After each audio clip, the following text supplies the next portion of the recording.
এরপরের প্রশ্ন হলো, প্রথম স্ত্রী মারা গেছেন, স্বামী যদি দ্বিতীয় বিয়ে করে তার প্রথম স্ত্রী কবর থেকে কষ্ট পাবে কি না? এক্ষেত্রে যদি কষ্ট পায় তাহলে ওই লোকের হয় বিয়ে করা কি জায়েজ হবে? ভাই, আমরা আখেরাত সম্পর্কে ধারণা যে আমাদের একেবারেই নাই, এর একটা প্রমাণ হলো এ ধরনের প্রশ্ন।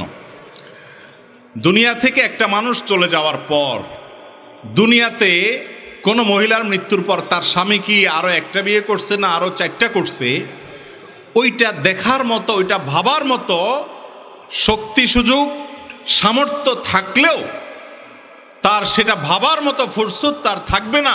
ইয়ানফসি করে তার আখেরাতের যে ঘাটগুলা সে পার হচ্ছে, সে ঘাটগুলো পার হওয়া নিয়ে সে পাগল পড়া থাকবে। কথা বুঝাতে পারছি? সেখানে তার স্বামী কি আরেক বিয়ে করলো কিনা তাতে অভিমান করবেন তিনি, রাগ করবেন তিনি, এত সহজ বিষয় না। আখেরাতের যে সফর, সে সফরটা তো সহজ না। সেখানে ইয়ানফসি করতে করতে অস্থির থাকবে, বেচাইন থাকবে, ঠিক না বেঠিক? বিধায় এটা ভুল যে স্বামী দ্বিতীয় বিয়ে করলে স্ত্রী কবরে কষ্ট পাবে। আবার কষ্ট পেলে সেটা করা জায়েজ হবে কিনা সেটা আরেক বিষয়।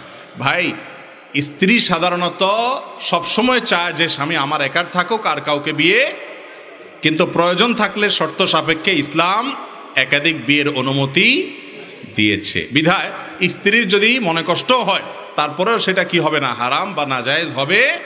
তবে একাধিক বিয়ে জায়েজ হবে ওই ব্যক্তির জন্য যে ব্যক্তি একাধিক স্ত্রীর প্রতি সমতা বজায় রাখতে পারবে।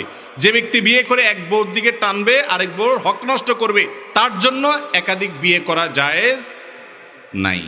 এই কনফিডেন্ট নিজের উপরে থাকতে হবে, আত্মবিশ্বাস থাকতে হবে যে আমি এর বাইরে যাব না, অর্থাৎ অসমতা হয় এরকম কোনো আচরণ করব না।